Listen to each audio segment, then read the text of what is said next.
El análisis de la seguridad con una perspectiva comparada nos lleva a establecer el riesgo y los factores de estos mismos.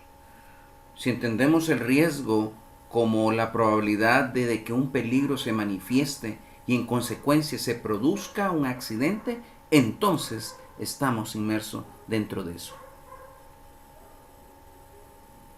Cuando hablamos del riesgo y los factores de los mismos, cualquier medida preventiva debe aplicarse siempre de acuerdo a la información que se tenga sobre el riesgo. Significa que debemos de recopilar la información. La información que recopilemos nos dará un panorama claro, nos dará un panorama preciso de cada una del mapeo, de cada una de las etapas que se deben de tener. El riesgo puede basarse en datos obtenidos con experiencias propias y experiencias ajenas, lo cual nos dará contextos, lo cual nos dará lugares, lo cual nos dará esa apertura directamente para saber qué fue lo que pasó y cómo podemos contrarrestar.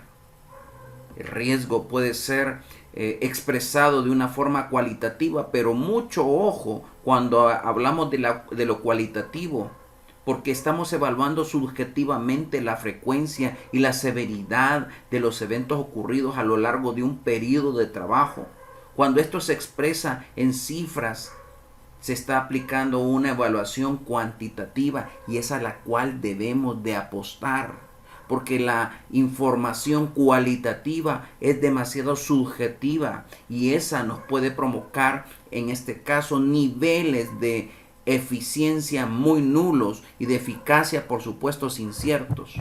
Entonces, queridos amigos, la evaluación cuantitativa deberá ser nuestros referentes. ¿Qué significa? Que en la disciplina de la investigación de accidentes existe un gran número, una gran variedad de métodos numéricos que nos van a permitir siempre medir su frecuencia y su severidad. Inclusive hay gente o hay autores que han dedicado a codificar los tipos de accidentes. Las medidas preventivas deben estar sopesadas por información, pero por información no subjetiva, sino información basada en hechos congruentes, en hechos que me permitan establecer decisiones correctas.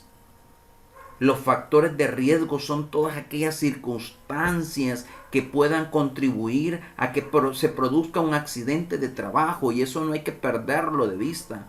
Puede estar en el entorno del trabajo y constituir condiciones inadecuadas en el puesto de trabajo, o pueden aparecer en la persona como los factores personales.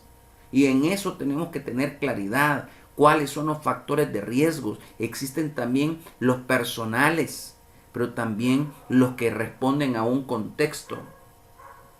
Hay que saber determinar, y por supuesto eso nos lleva a tener claro cuál es el concepto de riesgo, para saber cuáles son sus expresiones y cuáles son los elementos imperativos que deberíamos de tomar en cuenta para el desarrollo de un marco preventivo, directo y preciso.